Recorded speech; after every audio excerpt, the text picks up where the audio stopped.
Olá, estamos abrindo aqui mais um painel regional, sempre a partir da 1h30 da tarde. Você acompanha aqui com a gente, confere conosco o debate, a discussão e, claro, as participações das personalidades da nossa região metropolitana, exatamente para isso, né?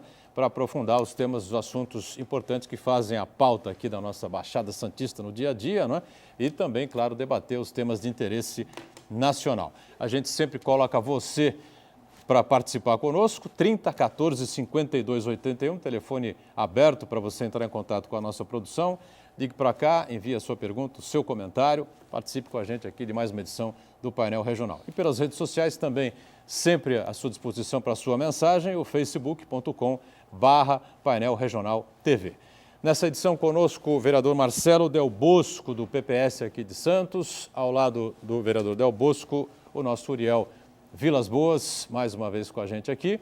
E à minha direita, satisfação também recebendo a cientista política, a professora Olívia Pérez. Na abertura do painel, você já sabe, as manchetes, né, dos jornais parceiros aqui do painel regional, como é o caso do DL, o Diário do Litoral, que está circulando, está nas bancas, né, nesta terça-feira. Está aqui a manchete: polícia frustra golpe de R$95 mil e prende 2. Criminosos se passavam por auditores da Receita Federal e diziam que tinham lotes de produtos. A prisão aconteceu na Vila Nova, em Santos. Está aqui o DL para o vereador Del Bosco. Faça, por favor, ao Uriel. E a Olívia Pérez ganha também a edição de hoje do Diário do Litoral. E do mesmo grupo de comunicação do DL, também parceiro aqui do painel regional, você acompanha aqui a manchete do Gazeta de São Paulo, que circula por todo o estado, aqui pela Baixada também, Vale do Ribeira. Está aqui a manchete: Dirceu é preso por repetir mensalão em desvio da Petrobras. Né? Uma manchete já que, uma notícia que correu o mundo ontem, segunda-feira, né? E as investigações revelam que o ex-ministro teve aí um papel crucial na instalação desse modelo que abriu o caminho para o cartel das empreiteiras, que acabaram se apossando de contratos bilionários da Petrobras, né? Marcelo Del Bosco aqui o Gazeta, o Uriel também recebe e a Olívia ganha também o exemplar desta terça-feira do jornal Gazeta de São Paulo. E a gente já vai agradecendo, né, e cumprimentando os companheiros de bancada desta edição do painel regional, o vereador Marcelo Del Bosco. Prazer recebê-lo. Tudo bem, vereador? Prazer é meu, eu que agradeço estar participando novamente aqui do programa importante para a nossa região. Uriel Vilas Boas, prazer tê-lo a bordo mais uma vez. Tudo bem, né, Uriel? Tudo ótimo. Ótimo principalmente pelo fato de estarmos aqui discutindo com o vereador Bosco, com a cientista política, eu acho bonito usar essa expressão, cientista política, Olívia, e o Boturão coordenando esse trabalho aqui. Muito importante para a gente, além da Daniela participando, claro. Muito bem. Tudo bem, Olívia Pérez? Prazer rever você. Tudo bem, Boturão. Boa tarde aos companheiros de bancada e boa tarde a todos aqueles que nos assistem. 30 14 52 81, ligue para cá, envie a sua pergunta, o seu comentário, a sua opinião sobre os assuntos que a gente coloca em debate. facebook.com/Painel Regional TV, o nosso espaço pelas redes sociais, envie aí a sua mensagem. Estamos online pelo site da TV Santa Cecília, o Santa Portal. Você clica no ícone do Painel Regional e confere a gente em tempo real. Programa encerrado, você pode rever no YouTube o programa por inteiro ou os trechos que você julgar mais interessantes, né? Quem está sempre atenta aqui à sua participação e à produção aqui da nossa equipe do painel regional é a Daniela Fiscarelli. Tudo bem, Daniela? Tudo sim. Boa tarde a todos. Boa tarde a você de casa que está nos acompanhando nessa tarde de terça-feira. O nosso Facebook já está aberto esperando a sua participação. Envie perguntas, sugestões, opiniões. A nossa bancada do painel regional é democrática. E a produção também está te esperando através do telefone 30 14 52 81. E hoje eu estive com a equipe do painel regional na Avenida Nossa Senhora de Fátima, na Zona Noroeste, para saber qual a opinião da população sobre a ciclovia de lá. Muito bem. Ciclovias, algumas polêmicas, outras não. Em São Paulo está dando uma confusão danada as instalações das ciclovias na capital paulista, né? Aqui em Santos também é uma cidade plana, né? Todo mundo já aceitou bem as ciclovias, mas é preciso ampliar aí para que as ciclovias se comuniquem, inclusive com São Vicente, principalmente, né, com as outras cidades todas que temos por aqui. Essa questão dessa manchete do DL, a polícia frustrando um golpe de R$95 mil e com 2 prisões lá no Vila Nova, né? Mais uma vez a questão da segurança pública. Eu queria destacar aqui, o companheiro nosso Ademir Quintino, jornalista esportivo, acabou sendo vítima, né, de um assalto, a questão de 2 semanas quase, né? Foi no sábado, do sábado para domingo. Ele veio a Santos com a família no sábado à noite, mora em Cubatão, é repórter esportivo, ia cobrir o jogo do Santos com o Joinville no dia seguinte na Vila Belmiro e foi cumprimentar, né, o Bruno Aguiar, que jogou no Santos, amigo antigo, jantou com a família no restaurante no Canal 2 e voltou para Cubatão por volta de 10 e pouco da noite. Quando fez a alça ali de acesso para o Casqueiro, acabou sendo fechado por um carro, né, um outro carro, né, e o carro brecou, os caras saíram do carro e, de prontidão, já renderam o Ademir, a esposa e a filha do Ademir também, né? O filho do Ademir também, né? É uma confusão danada, levaram o carro, graças a Deus não atacaram ninguém, e o carro apareceu 10 dias depois, num outro ponto de Cubatão, incendiado. É um negócio realmente impressionante o que anda acontecendo por aqui. Está difícil deter essa ousadia da marginalidade, né, Del Bosco? Está difícil, mas cada vez mais eu vejo a importância de tratar a região da Baixada Santista como uma coisa só.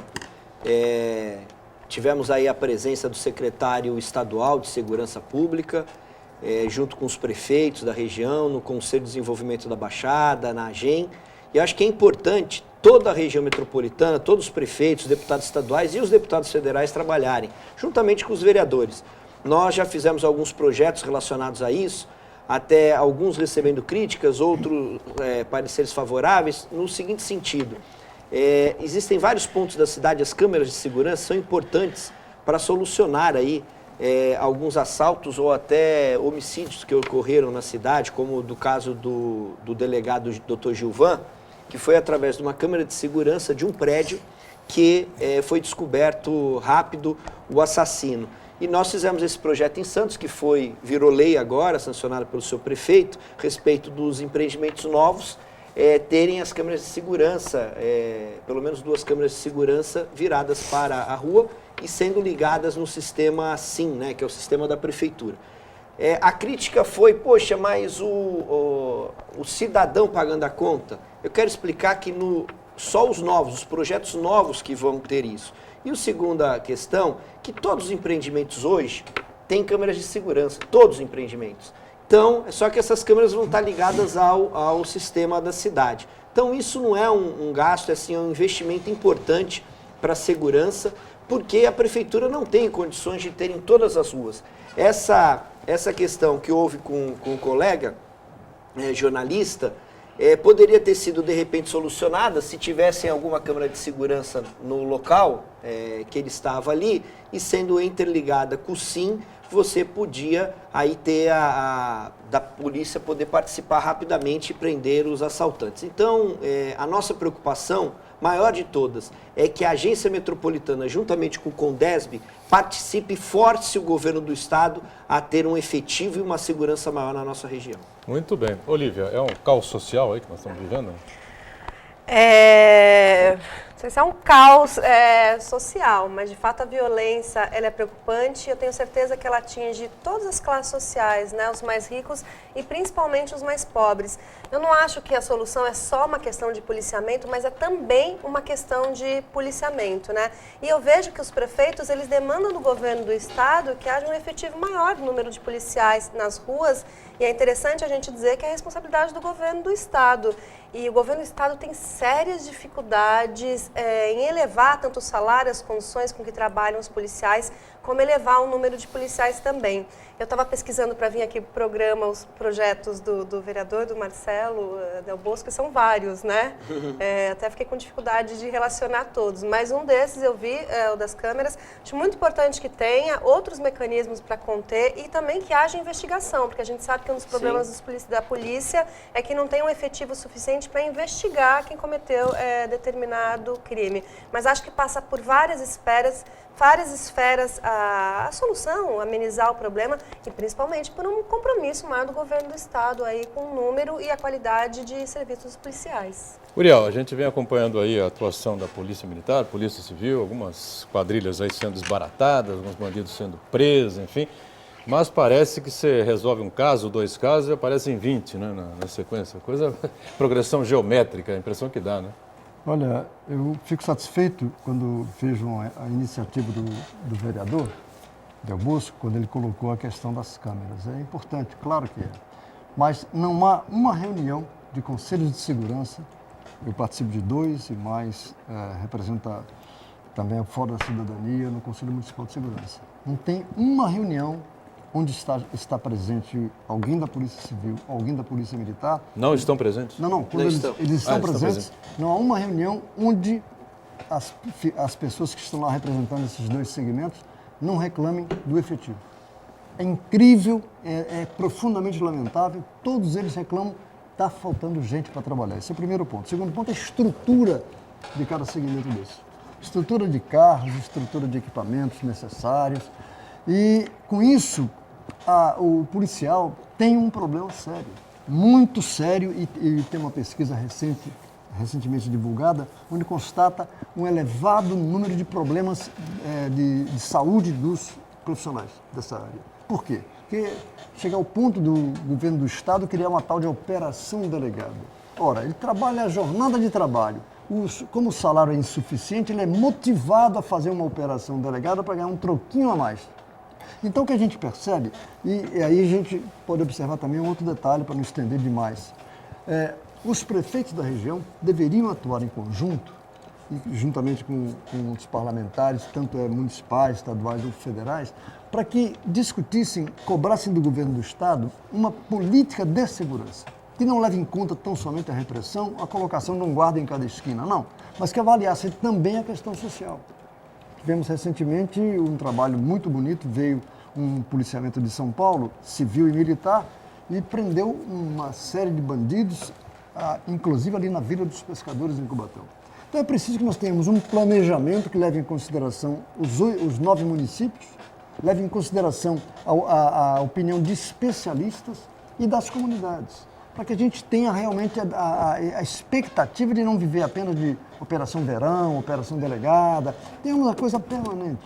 Isso é necessário e, consequentemente, toda a comunidade precisa agir no sentido de buscar uma solução. Agora, no momento que nós estamos vivendo, uma economia em baixa, um momento recessivo, todo mundo preocupado, a tendência é a criminalidade aumentar ou diminuir, porque a dificuldade de se gerar novos postos de trabalho, dificuldade de se gerar novos empregos, não é?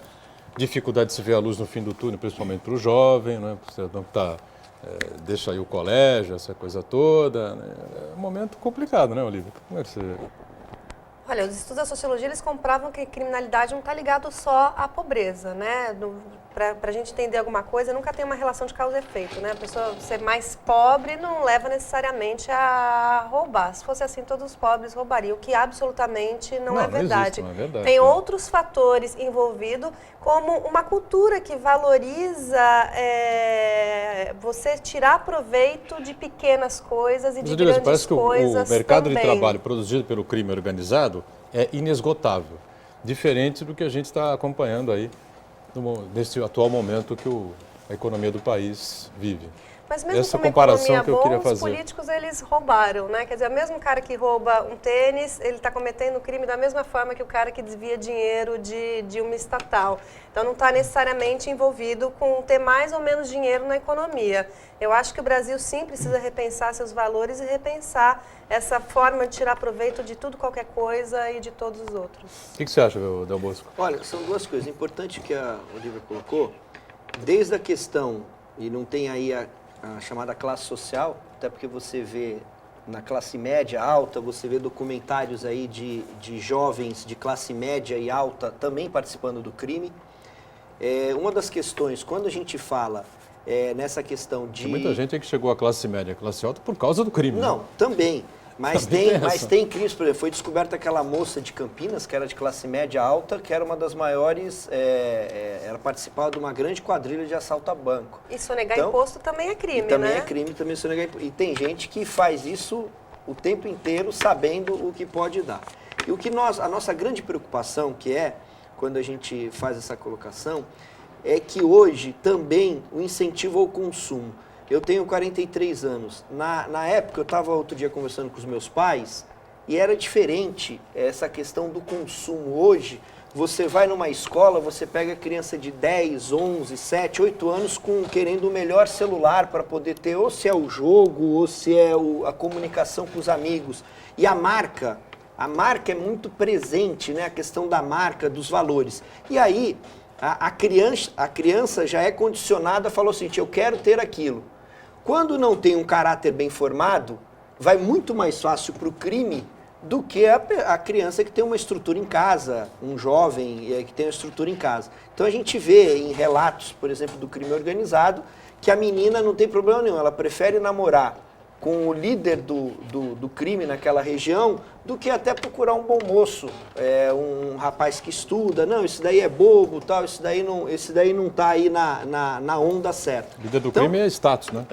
É status. Seria então, status eu acho que a grande preocupação nessa hora Triste. é a educação que a gente tenta e trabalha em cima para se ter uma educação. Quando, que nem a Olivia colocou muito bem, a questão da sociologia, hoje cada vez mais nós estamos tirando, e a rapidez, tudo é rápido.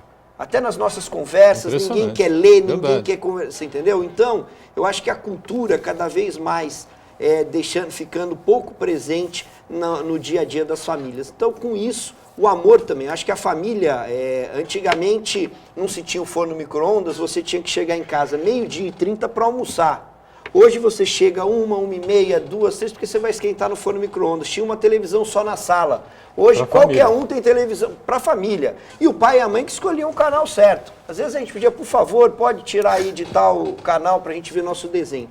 Então, mudou muito. Hoje acho que a pressão e a desvalorização da família também contribui muito para isso. Uriel, você não está preocupado também com essa questão aí? Como eu coloquei exatamente essa coisa do conflito, né? A economia, o mercado de trabalho do crime organizado parece que não tem fim, não é? Cada vez cresce mais, enquanto a nossa vai indo para o buraco. É uma situação curiosa, porque em todo o debate que se faz a respeito da questão de violência, de criminalidade, ainda recentemente a discussão sobre a maioridade penal ou não se coloca uma palavra que eu acho fundamental, família. Qual o papel da família nesse caso? Essa é a primeira questão. A segunda questão, e aí eu estou desafiando, não é crítica à socióloga, à cientista política.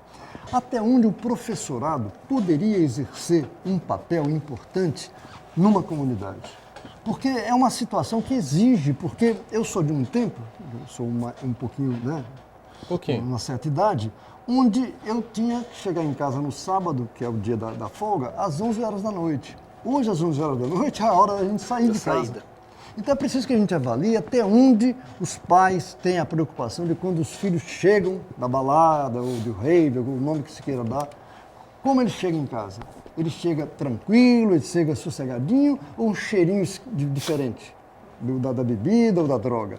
Então são situações que exigem que a família pense, porque hoje nós temos a TV, o computador, o celular, tudo, a área eletrônica tomando conta da vida da gente. Você vê casais, uma vez eu vi uma brincadeira no restaurante, o casal conversando, o casal, cada um com o seu celular, trocando informações, nem que de diálogo não tem mais no verbal. Então a gente precisa avaliar até onde a tecnologia, que é importante, pode ser usada, e ao mesmo tempo esse desafio que se lança ao professorado, desde o primeiro, da maternal, da infância ali, até o universitário. Porque é um desafio, porque é uma pesquisa, é cultura, é ciência para ser avaliada. Você sabe que o Marcelo Del Bosco ele trocou numa questão central, que é esse grande incentivo ao consumo, né? Tem que consumir, e consumir. O cara, quando não tem dinheiro, ele usa qualquer meio para ter aquele tênis, aquele celular de marca. Em compensação, muitas pessoas apostam, como você, Uriel, no papel da educação feita pela escola, no papel dos professores, para tentar fazer com que os alunos reflitam um pouco sobre a questão do consumo, a questão de tirar vantagem, tentando aí diminuir determinados tipos de comportamento. Mas o professor ele está imerso na mesma lógica, Uriel. O professor ele também quer consumir mais e ele reproduz esse padrão de consumo em sala de aula. O professor também está inserido na mesma lógica e é muito grande a cobrança em cima dele. Cobram para que a gente use tecnologia ao mesmo tempo que cobram para que a gente estimule os alunos a não usarem a tecnologia tecnologia. É como se a salvação estivesse nas mãos de pessoas que também estão perdidas. Tem um colégio no Rio de Janeiro, um colégio infantil, que aboliu completamente a tecnologia. Deu uma matéria no Fantástico, olha que é raro, difícil assistir o Fantástico, né?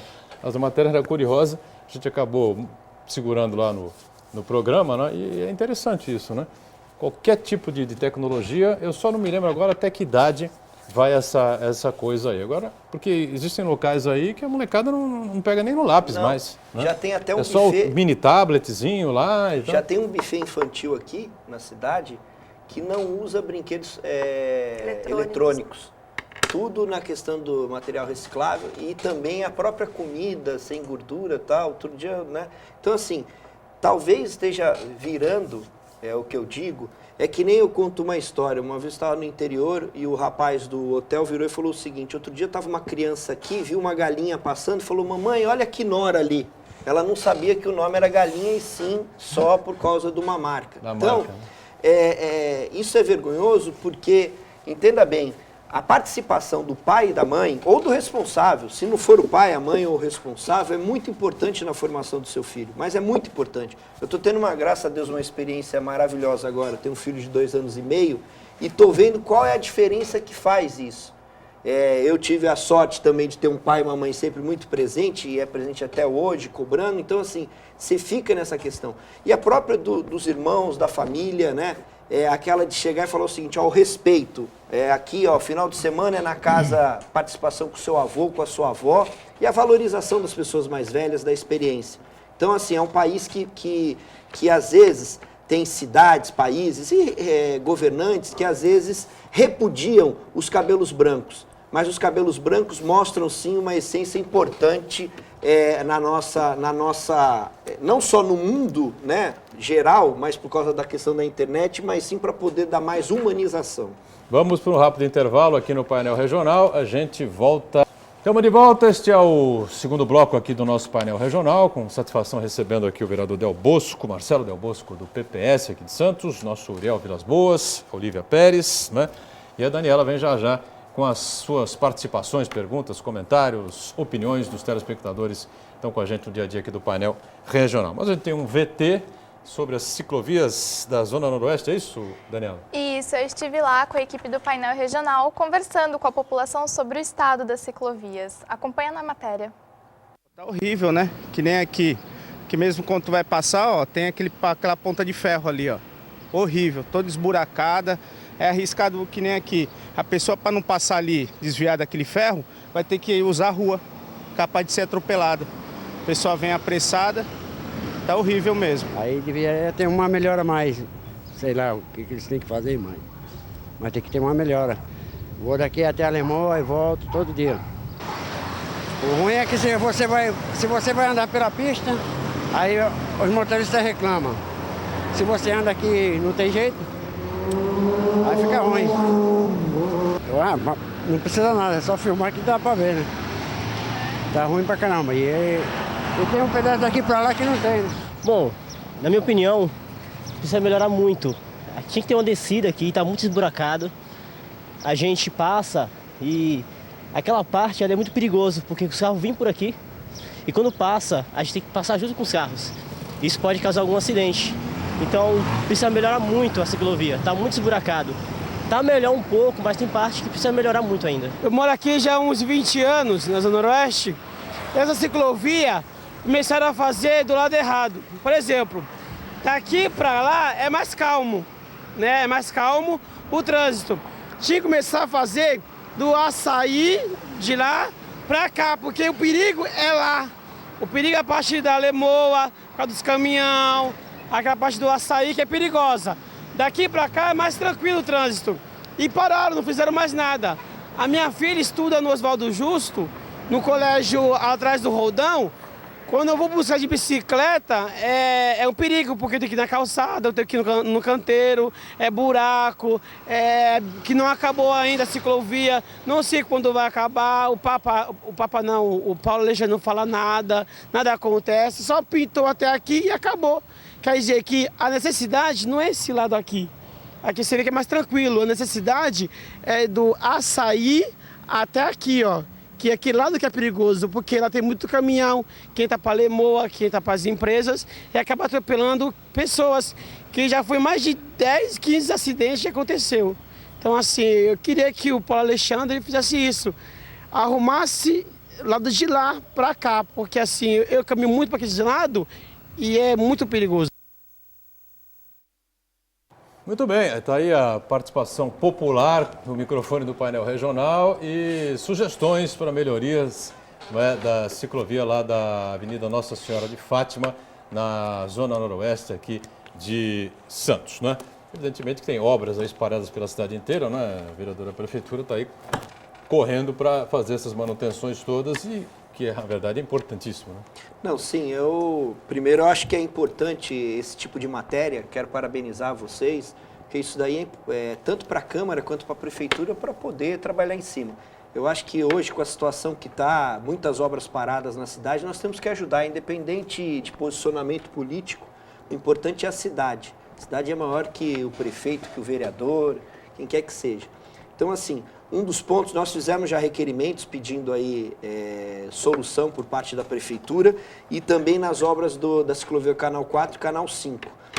Se você pegar o conjunto, e eu sempre digo isso, a importância talvez agora de uma reorganização. Se começou de um ponto, eu não vou discutir o ponto que se começou, abrindo várias frentes. Agora nós temos que, todos em conjunto, a Câmara, e eu tenho dito isso nas sessões da Câmara, para poder sentar e ver o que vai fazer.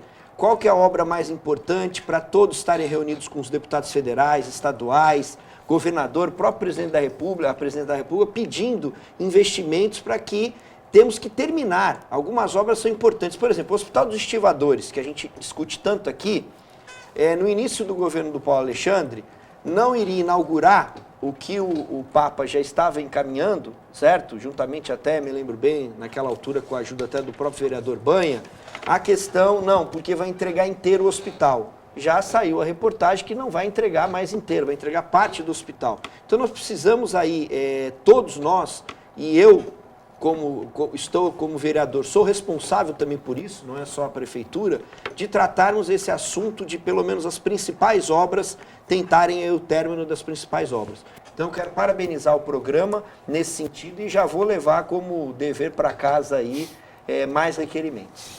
Olívia, pois não. A questão das ciclovias, a ciclovia pegou, na verdade, é extremamente útil para quem trabalha, para quem faz atividade de lazer, essa coisa toda, não tem dúvida. Não, sobre ciclovia eu posso falar porque eu Você é usuário, eu sou usuário, eu ando, meu marido também só anda de bicicleta.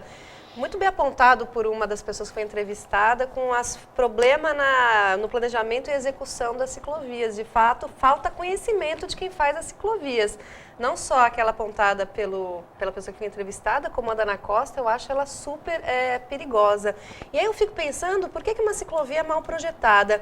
Isso passa pela indicação política de cargos que deveriam ser técnicos, que também é um problema presente aí na história do Petrolão e dessa mensalão. Então, o cargo que deveria ser ocupado por uma pessoa técnica, né, é ocupado por uma pessoa que sabe mais ou menos. Isso passa também pela dificuldade do governo se abrir à opinião dos próprios ciclistas, a participação popular, porque é essa pessoa que tem que aparecer no VT, que tem que participar do planejamento de como vai ser uma ciclovia. Você tem um problema aí de falta de uma campanha educativa para os ciclistas, eu vejo muitas críticas aos ciclistas e eu concordo, precisava de campanha educativa para ciclista e também para motorista, e você precisa também de manutenção. E quando a gente olha a manutenção das ciclovias, fica muito clara a desigualdade social na Baixada Santista e aqui no caso de Santos. Quanto mais perto da praia, as ciclovias elas estão em melhores condições, né? Elas são mantidas de forma melhor. Quanto mais longe da praia, é outra Santos, outra cidade e é outra ciclovia muito mais esquecida. A da Orla, na verdade, vai passar agora por um processo de restauro, né, de reforma, enfim, porque ela tem um problema aí danado, né? Já desafiei aqui escoamento, né? Muitas pessoas, escoamento e outra coisa. E aquela... Monta numa bicicleta e vai andar, né, para ver se o bumbum sai inteiro quando você... Porque ela é totalmente desnivelada, né, pelo problema das raízes do chapéu de sol, né? E isso foi discutido, o prefeito era o atual deputado Beto Mansur, né? Que idealizou a ciclovia, inaugurou a ciclovia, mas ele queria fazer para dentro da areia, comendo 6, 7 metros aí da faixa de areia, né? Aí o Ministério Público do Meio Ambiente vetou, não podia, foi aquela queda de braço, então ele acaba não fazendo nada, para não fazer nada, fez a ciclovia ali, ficou bonita, a ciclovia bem feita e tal, mas tem esse problema, né? Sim. E agora parece que vão levantar um pouquinho, segundo eu entendi, né? Para tentar fazer o piso ali por igual. E na sequência dela também, em direção ao aquário, também tem lá alguns problemas, enfim, mas esses erros, essas confusões acontecem E eu acho que longe, a né? principal questão, Uriel, e que foi colocado pela Olívia, é ouvir as pessoas, né? A gente tem projetos aí, nós temos um programa no mandato que é o mandato participativo. Nós estamos fazendo reuniões, né, e colhem informações, os projetos saem daí. E muitas vezes, recebem críticas e a gente retorna ao meio, que é, por exemplo, outro dia um projeto cultural que nós estamos trabalhando em cima, como uma outra questão na área social. Então, assim, eu acho que essas pessoas, se souberem ouvir o político de uma forma geral, o homem público, se souber ouvir e acatar, eu até falo, olha, eu estou indo por aqui porque é a melhor forma de provar, é a melhor coisa que tem. Aquele moço ali da reportagem colocou muito bem.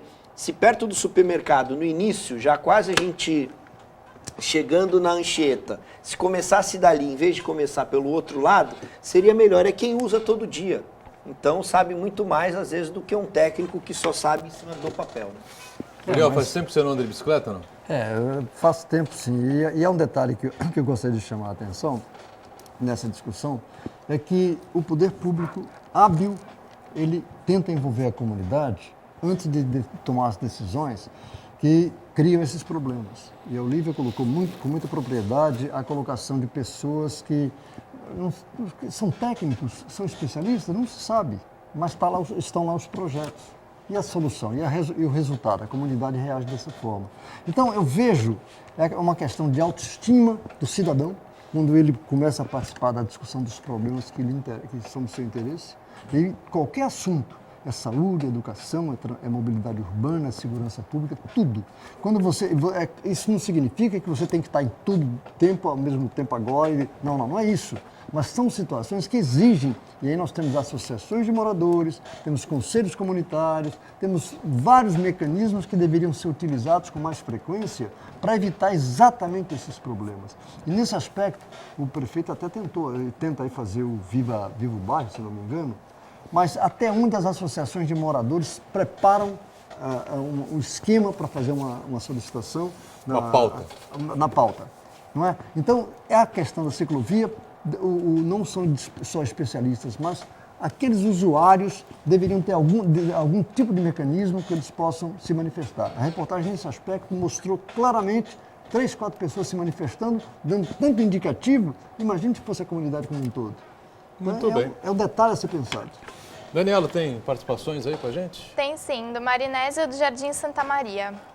Ele pergunta, hoje está voltando o recesso do Congresso e foi vetada a emenda que dá o mesmo aumento do salário para os aposentados. O que nós, aposentados, podemos fazer para que esse veto seja derrubado? Uriel, vou dar a você a prioridade da palavra, que você está batendo, brigando com isso há muito tempo. Na verdade, a presidente vetou o reajuste aos aposentados que ganham mais do que o salário mínimo, né? Foi isso? Exatamente. E isso, eu já disse aqui algumas vezes, nós vamos caminhando aí a passos largos para uma legião de aposentados do salário mínimo para o Brasil afora. E é o que nós estamos tentando evitar. Nós criamos em Santos um movimento chamado Movimento de Aposentado e Pensionista, o MAP Litoral Paulista. E uma das questões que nós estamos colocando como inovação, são 2 questões, aliás. A primeira delas, que o aposentado também faça campanha salarial. Todo ano ele tem que reivindicar. Não basta ficar esperando a determinação governamental de quando será o reajuste a ser aplicado em janeiro. Agora, em relação a esse projeto, nós estamos tentando contato com os deputados federais da região e estamos sugerindo que as centrais sindicais façam o mesmo com as associações do Brasil todo, de modo que você procure o parlamentar na sua região. Quando ele voltar para Brasília, nós temos 30 dias de tramitação desse veto para ser pautado na Câmara e ser votado. Então, nós queremos que o parlamentar, a partir da pressão na sua base, ele chegue em Brasília e vá tomar uma deliberação que vai repercutir no seu eleitorado. Agora, essa reunião com os governadores, que aconteceu há cerca de 10 dias aí, semana passada, né? Se não estou enganado. Semana passada. Isso. Semana passada, né? Essa reunião com os governadores esse assunto deve ter entrado na pauta, né? Provavelmente, mas no caso a discussão... Será que os governadores não vão se sentir também prejudicados com essa possibilidade? Vão fechar com a presidente Dilma e vão pressionar suas bancadas para não derrubar o veto? Não, porque a Previdência, no caso, eu diria que é uma área mais ou menos separada. E o projeto que está sendo aprovado, que foi aprovado, não é bicho de 7 cabeças. É um percentualzinho um pouquinho melhor para o aposentado em se tratando do salário mínimo. Mas o que eu quero dizer é a necessidade do aposentado sair de casa. Ele não tem mais risco de perder emprego e tem tempo disponível. Se nós conseguirmos fazer uma pressão no parlamentar, já temos até uma reunião marcada com os parlamentares da região, queremos que ele leve até Brasília, para o seu partido, para as bancadas dos demais partidos, que tem que derrubar esse veto, porque automaticamente transforma em lei. E aí abre a perspectiva de você negociar outras alternativas em relação aos aposentados. Mas nesse aspecto aí, o fundamental que nós interpretamos é participação do aposentado nessa briga. Daniela, mais perguntas, opiniões? Temos sim. Peraí, deixa eu só subir. Do Valdomiro Trento. Professora Olívia, todos queremos saúde, educação, transporte, segurança e salários de primeiro mundo. Tudo isso tem um custo. A senhora entende que todas as igrejas, lojas maçônicas, colégios e algumas categorias profissionais estão isentas de impostos? O correto seria que todas as beneficentes sejam fruto de plebiscito e referendo que a população conhece tão pouco. Olha, todo mundo quer direitos sociais, né? Saúde, educação, transporte, emprego, lazer, mas não é todo mundo que concorda que é o Estado que tem que garantir esses direitos sociais. Você tem aí 2 grandes linhas, uma vai falar que as pessoas devem trabalhar, o governo deve cobrar menos impostos e as pessoas devem conseguir isso no mercado, né? Pagando pelo seu plano de saúde, pagando pela educação, e você tem outra linha que vai falar que sim, o governo tem que cobrar muitos impostos e cabe ao Estado garantir isso. A nossa Constituição tem esse segundo viés de Estado de bem-estar social e é mais ou menos aí que se separa esquerda e direita no campo da economia. Uma vai falar para cobrança de menos impostos e as pessoas conseguem, e outras vão falar para cobrança de mais impostos e é o Estado que tem que garantir. Então, direitos sociais é garantido pela Constituição, mas não há um consenso de que é o Estado que tem que garantir, tanto que a gente vê aí uma tendência à privatização da educação e da saúde no nosso país. E da Previdência também, né? Vou aproveitar então fazer o nosso segundo intervalinho aqui no painel regional. Já já a gente retoma aqui a sequência, em instantes. De volta, terceiro e último bloco, né, desta edição do painel regional, com o vereador Marcelo Del Bosco, do PPS de Santos, com o Uriel e também a Olívia Pérez, que tem a palavra agora. Você quer questionar aqui o vereador, é isso, Olívia? Não, vou aproveitar que a gente tem uma bancada de partidos que, pelo menos na hora do nascimento, eram de esquerda, o Uriel do PCdoB e o Marcelo do PPS. Bom, hoje em dia parece que tem crescido, está muito mais expresso uma aversão às bandeiras de esquerda, né? Quem é de esquerda é acusado de ser socialista, comunista e todo mundo deve ir para Cuba. Então essa aversão, se não cresceu, ela está muito mais explícita a essas bandeiras de esquerda. Eu queria perguntar para o vereador se você sente essa aversão fazendo parte de um partido, o PPS, Partido Popular Socialista, é uma dissidência do PCB, né, do Partido Comunista Brasileiro. Se você sente essa aversão por ser do PPS também, eu queria saber também o quanto que o PPS preserva os ideais socialistas. Olha, eu estou já há muitos anos, né, no PPS, desde o primeiro mandato. A dificuldade, sim, no começo, até as pessoas que me acompanham, eu sou filho de um homem que veio do MDB, né, o Del Bosco Amaral, e muita gente que saiu de outros partidos e com a mudança da divisão PCdoB e que a formação do PPS, que houve aí, vieram para o PPS. E é lógico que, se você vê hoje, eu tenho uma preocupação que está se perdendo o ideal nos partidos, né? O ideal, a questão do ideal, você ter ideal, eu estava discutindo aqui com o vereador Ariel, essa questão do que é certo, do que é errado. Você tem gente de tudo que é lugar, gente boa e gente ruim, todos os partidos políticos. Eu costumo dizer, faço grandes questionamentos ao governo federal, mas eu não posso chegar e dizer que todas as pessoas que frequentam o Partido dos Trabalhadores são pessoas que não prestam. Por exemplo, aqui na Câmara de Santos nós temos 2 bons vereadores que fazem um trabalho no PT, como em outros partidos também, outras cidades da região. Então eu acho que no começo teve bastante isso. Mas o PPS vem fazendo um trabalho, seja ele âmbito nacional ou mesmo estadual, às vezes com parcerias que aqui nós somos ligados no governo estadual, né? A nossa coligação elegeu o governador Alckmin, como aqui em Santos elegeu o prefeito Paulo Alexandre Barbosa. Mas não é por causa disso que, como parlamentar, nós temos que apoiar em coisas boas o governo e em coisas ruins criticar para poder melhorar. Então, no começo teve esse questionamento sim, mas eu acho que cada vez mais está se perdendo esse sentido. As pessoas, a população que está lá fora e não vive o dia a dia da política, ela não sabe qual partido, se é de centro, se é de esquerda, se é de direita. Isso aí muitas vezes acaba desanimando.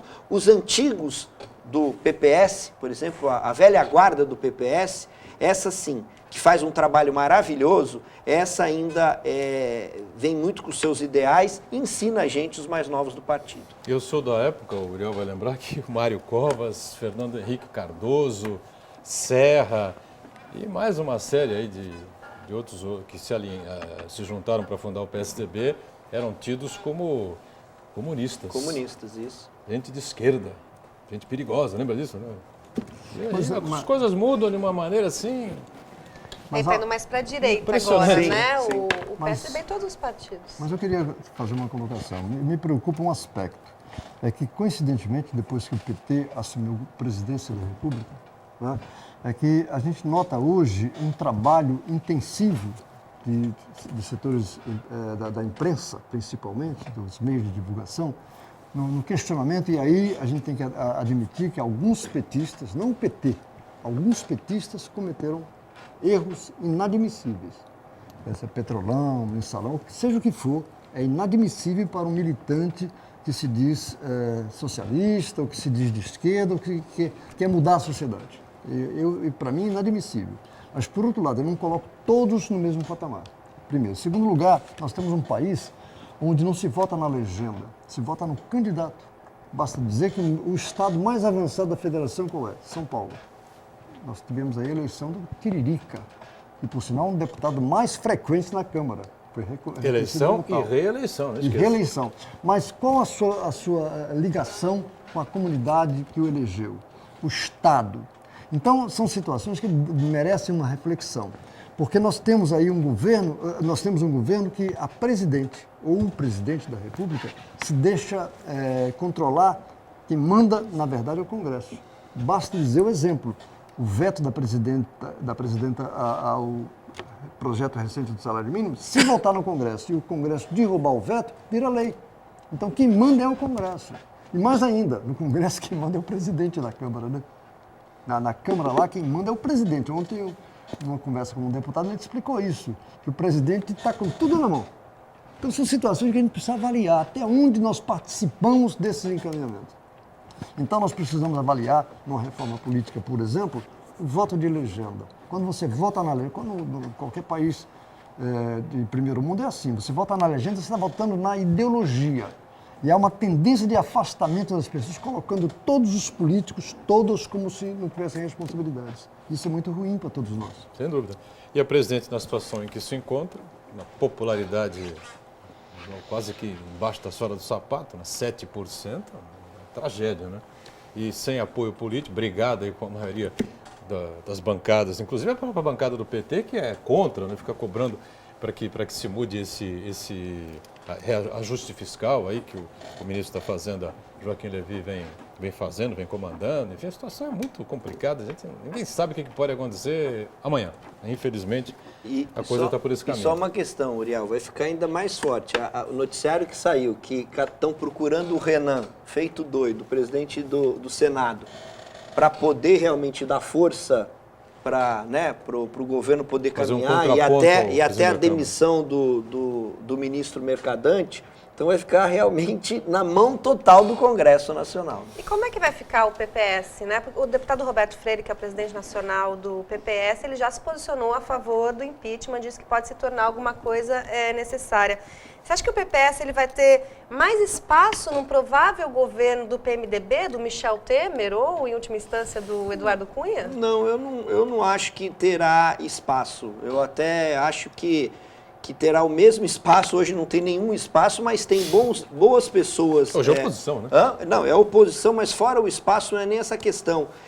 Tem grandes pessoas, tanto o deputado Roberto Freire, ou como o nosso líder, né, o Rubens Bueno, que é o deputado do Paraná, muito atuante, para poder fazer a marcação, fazer o que é certo. Eu acho que o parlamentar, e o Uriel foi parlamentar, foi vereador, sabe disso, a importância de um parlamentar que queira realmente falar, poder colocar, até para poder dar uma direção a qualquer governo, seja municipal, estadual ou federal. É que muitas vezes acaba essas bancadas que me preocupam muito, né, a base de situação, os situacionistas. Eu acho assim, é lógico, você pode, eu, por exemplo, que faço parte da base do prefeito Paulo Alexandre, mas ele sabe muito bem.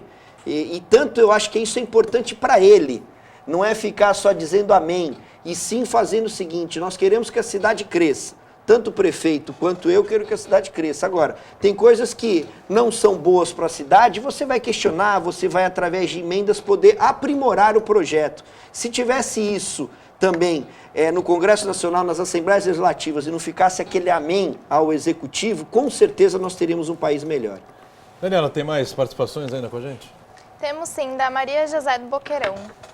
Ela está perguntando: como educadora, concordo com essa posição Como educadora, concordo com essa posição e que os educadores têm papel importante na educação do país. E vocês acham que com essa Operação Lava Jato, o Brasil será passado a limpo realmente? Nessa sociedade é mais importante ter do que ser? Ter do que ser? A Olívia tocou num ponto importante. Isso a gente já vem discutindo há bastante tempo, né? Uma coisa que preocupa muito isso, né? E parece que a coisa só se acentua, infelizmente, né? Agora, a Lava Jato... Eu queria insistir no aspecto. Eu sinto que nós estamos num Brasil diferente. Porque vai me dizer que nós não tínhamos, de 2003 para trás, corrupção? Claro. Nós temos um projeto, lembra-se de um governador do estado que dizia que rouba, mas faz? Maluf? Ou Ademar? O Ademar. Ambos, quer dizer, 2 governadores de estado que tinham vinculação com corrupção. Maluf está sendo processado desde 1991. Em 1978, o governador do estado, chamado Paulo Egídio Martins, numa entrevista dada ao Jornal da Tarde, disse que se ele não soubesse negociar com os empreiteiros, eles determinavam as regras do jogo em relação aos contratos e às concorrências públicas. 1978. Então nós temos um país que hoje eu vejo que a Polícia Federal, com essas investigações, operações Lava Jato, outras operações, está um quadro diferente. Um empresário está indo para a cadeia. Antes ia, não. Antes ele comprava. Já disse isso aqui várias vezes. Então é um dado para ser avaliado. É um novo país, sem dúvida nenhuma. E eu não gosto dessa expressão, nunca se roubou tanto quanto agora.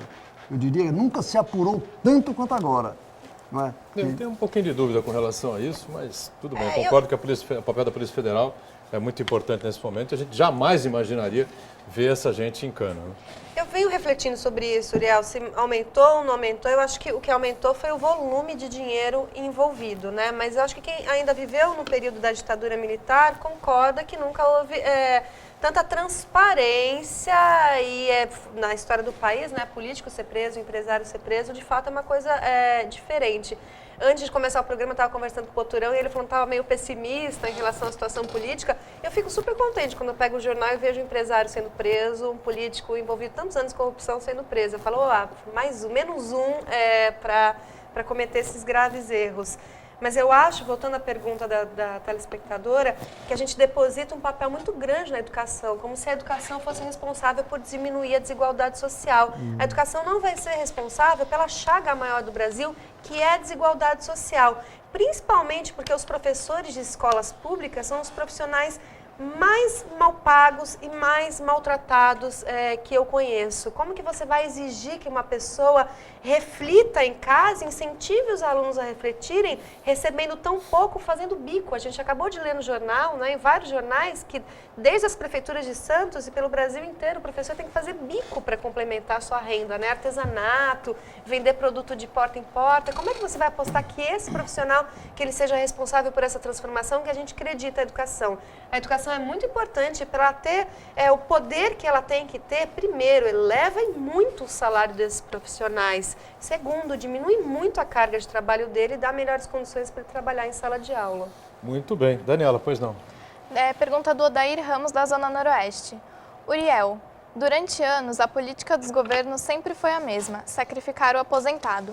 Meu pai foi metalúrgico e faleceu acreditando que um dia esta política mudaria.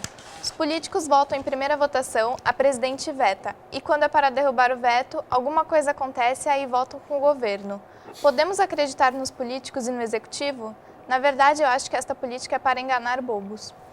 Eu diria que nós temos que acreditar no aposentado, acreditar no trabalhador, no eleitor.